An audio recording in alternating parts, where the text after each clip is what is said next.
It's always the quiet ones, right?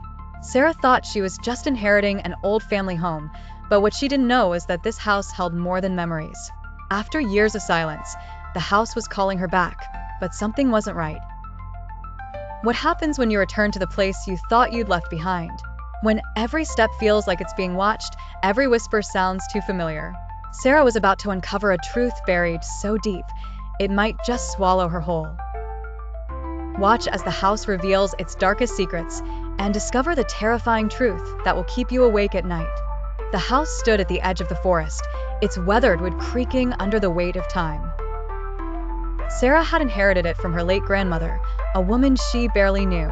But as she stood before the door, it felt like the house was waiting for her, its presence too familiar, too heavy. She stepped inside, greeted by the musty scent of dust and pine. The air was thick with history, and the silence was deafening. Setting her bags down, Sarah noticed the portraits lining the walls.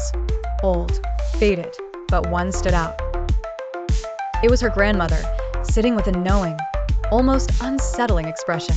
Sarah had never seen this portrait before. As she studied it, a cold gust of wind swept through the room, slamming the door shut behind her with a force that made her jump. She spun around. Nothing.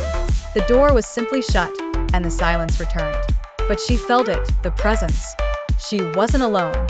"Is anyone here?" she called, but the only response was the eerie quiet that wrapped itself around her. Still, she couldn't shake the feeling of being watched. Sarah wandered through the house, each room more oppressive than the last. The floor creaked under her feet, and the air grew colder with every step. As she reached the stairs, she heard a creak above. Someone or something was upstairs. With hesitation, she climbed the stairs. At the top, a soft whisper reached her ears. It was broken, faint, like a voice calling from the other side. "Help me." The voice was unmistakable, and it sent a chill down her spine. It sounded like her grandmother, but she had passed away years ago. Despite the dread in her gut, Sarah felt an overwhelming need to follow the sound. She had to know what it meant. The door at the end of the hallway was slightly ajar, a sliver of dim light spilling out. The whispering grew louder as she approached. The voice was now clearer, desperate. She pushed the door open. Inside, a single candle flickered on a small table, casting long, distorted shadows. But as soon as the door closed behind her, the temperature dropped. The air became thick, suffocating. "Grandma?" Sarah whispered, her voice trembling. "Is it really you?" Without warning, a cold hand touched her shoulder. She spun around, but no one was there. The room felt heavier, darker.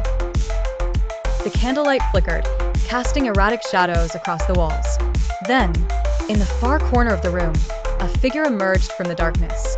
At first, it appeared as her grandmother, but as it stepped closer, Sarah's heart sank. The skin was pale, stretched tight over its bones. The eyes were hollow, empty. "Sarah," the figure rasped, "you shouldn't have come back." The room seemed to close in on her, the walls pulsating as if alive. The figure advanced, its eyes now gleaming with an unnatural light. "Get out," it growled, its voice barely a whisper, but it felt like it echoed inside Sarah's head.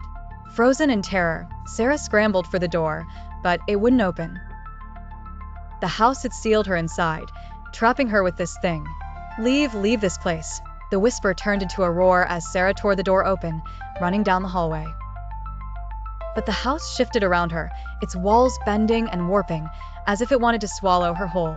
The temperature continued to drop, her breath visible in the thickening air. She reached the living room, but the front door was gone. In its place, a solid wall. The house had sealed itself, trapping her. She turned toward the portrait of her grandmother. The eyes in the painting moved. The figure's lips stretched into a wide, twisted smile. Panic set in. Sarah's knees buckled, and she fell to the ground, overwhelmed by the sensation of being watched from every angle. The whispers grew louder, more desperate. "Never should have come back." The last thing Sarah heard before everything went black was that voice, cold and final, sealing her fate.